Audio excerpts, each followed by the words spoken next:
নমস্কার ভাই, আপনারা কেমন আছেন? আজকে এসেছি আপনাদের কাছে 116-র কিছু বিষয়ে আলোচনা করতে। যে বিষয়টা জানানো আমার একান্ত কর্তব্য বলে মনে হয়, সেই কারণে আজকে আমি এসেছি এবং আপনাদের কাছে শুভেচ্ছা জানিয়ে আমি শুরু করছি যে আজকের যে বিস্তারিত বিষয় 116-র যে আপডেট, সেটা কেমন হবে সে বিষয় নিয়ে আমি বিস্তার আলোচনা করব। চলুন আমরা যাই। শুধু বন্ধু ভাইদেরকে আমি এটুকু বলবো যে আপনারা একবার দেখুন যে আপনাদের এলাকা, বিশেষ করে কয়েকটা নাম আমি বলে দিচ্ছি, সেই নামগুলো একবার মিলিয়ে দেখুন যে আমি যে কথাগুলো বলছি সেই কথাগুলোর মধ্যে কতটা কি মানে সম্পর্কযুক্ত রয়েছে, সেই সম্পর্কে আমি কিছুটা বলবো। আমি আমি কয়েকটা জেলার ব্লকের নাম আমি বলছি, সেই ব্লকের এবং জেলার নামগুলো যেগুলো আমি বলছি সেইগুলো আবার মিলিয়ে দেখে নিন। যে আপডেটটা দিচ্ছি সেটাও আপনারা একটু পার্শ্ববর্তী অঞ্চল থেকে জেনে নিয়ে আপনারা দেখুন যে আমি ঠিক বলছি না ভুল বলছি।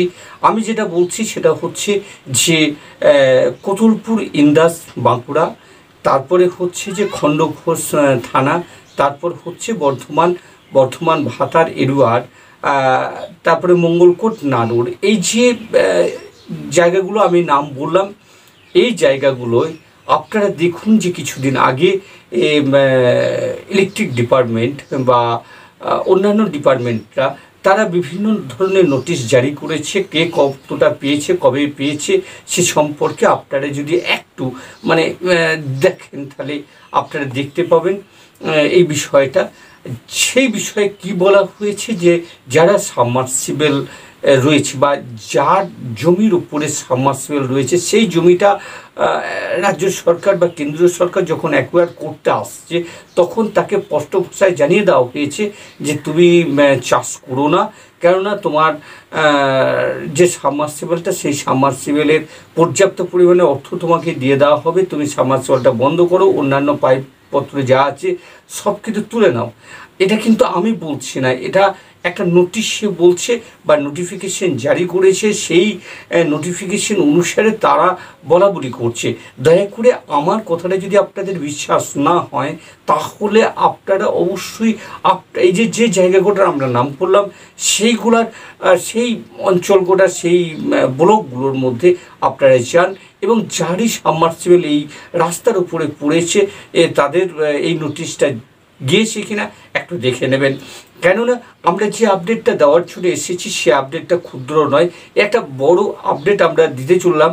যে এই বিস্তারিতভাবে যাওয়ার আগে আর একবার আমি বলবো যে আপনারা যদি একটু গুরুত্বপূর্ণভাবে বিভিন্ন জায়গায় বিভিন্ন ধরনের প্রক্রিয়াকরণগুলো যদি আপনারা লক্ষ্য করেন তাহলে আপনারা দেখতে পাবেন যে NH 116 এই রাস্তাটার মাটির কাজ বা আর্থের কাজ কবে হবে সেটা এখন বলা যাচ্ছে না। ভোট নির্বাচন বা ভোট প্রক্রিয়া যতক্ষণ না সম্পন্ন হয়েছে ততক্ষণ পর্যন্ত আমাদের মনে হচ্ছে যে পেমেন্টের ব্যাপারে সে তেমন কিছু অগ্রগতি হওয়ার সম্ভাবনা নেই বলে আমাদের মনে হয়। এছাড়া বিভিন্ন ডকুমেন্টস এখন চেকিং অবস্থায় রয়েছে। অনেকেই নাকি, অনেক ইউটিউবার বলছে নাকি, আমি জানি না ঠিক, অনেক ইউটিউবার বলছে নাকি যে এই রাস্তাটা বন্ধ হয়ে গেছে। আমার কাছে এসেছিলো, আমার কাছে কয়েকজন ব্যক্তি এসেছিল, তারা জানতে এসেছিলো যে SH যে 7টা রয়েছে তার যে চওড়াকরণ হচ্ছে তা ওটা কি 4 লেন হবে। আমি তাদেরকে একটাই উত্তর দিয়েছি, না, এর কাজটা শুরু হয়েছে 2022 সাল। ফটিকসাগর যারা তে বাস করেন বা নানুর থানার বা কেতুগ্রাম থানার যারা বাস করেন তারা এটা বলতে পারবে যে ফটিকসাগর থেকে কাজটা কিন্তু 23 সাল টোটালি চওড়াকরণ, রাস্তার দুধার, রাস্তাটা খুবই খারাপ হয়ে গিয়েছিলো, সেই দুধারগুলো ও রিপেয়ারিংয়ের ব্যবস্থা করছে। ইদানিং সেই রিপেয়ারিং এখন নতুনহাট পর্যন্ত এসেছে, মাটির রাস্তার দু সাইডে খনন প্রক্রিয়া। এরপরে আর একটা পিচের লেয়ার হবে, এটা হবে না নয়, এটাকে আমরা চওড়াকরণ বলি, যেটা SH 7 হচ্ছে। এ নিয়ে আপনারা সংশয় প্রকাশ করবেন না। 116 আর SH 7 দুটো কিন্তু এক নয়। আমি ম্যাপে দেখছিলাম দুটোকে এক করে দিয়েছে, কিন্তু না, দুটো এক কখনোই নয়, এদের সম্পূর্ণ আলাদা। আপনারা ভালো থাকুন, সুস্থ থাকুন।